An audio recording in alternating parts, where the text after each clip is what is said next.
Tori, what's your reaction to these baseline and these numbers? I mean, just before we get into any weeds, it's kind of Right. a I think the one big thing, staying on the topic of net interest, one of the things that surprised me is that, okay, if you're a follower of this show or the Concord Coalition, you've known for a while that interest is the fastest growing category of spending. We've been talking about this for a while.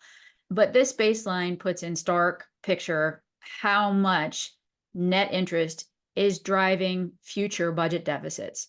Over the next 11 years, and I'm including 2024 because we're still in that fiscal year now. So the years 2024 to 2034, the US, according to CBO, is going to add 24 trillion to our national debt. Okay, of that, 10.2 trillion can be attributable to what we call primary deficits. That's basically the operating side of the budget, revenues minus the outlays that are spent on federal programs. The rest, okay, 13.8 trillion over that 11-year period is attributable to interest costs. So if you want to put that in a completely, phrase it a little differently, 58% of new debt over the next 11 years is just because we have to pay interest on the debt.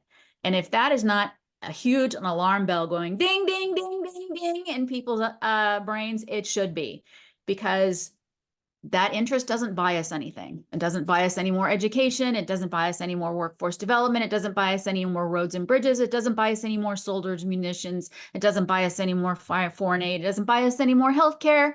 And in fact, I will allude to a report this morning that the Congressional Research Service published.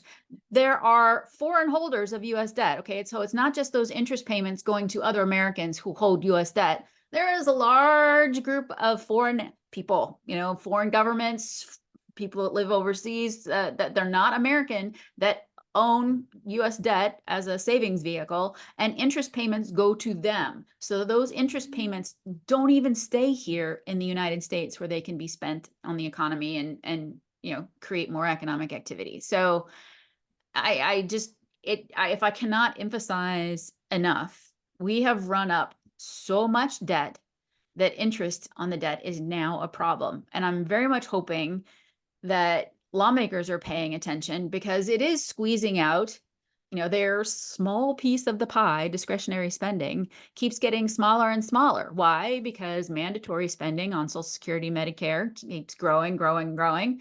But now net interest is growing, growing, growing, growing. So there's less and less and less and less that Congress actually controls on an annual basis. So that was the big wow factor for me.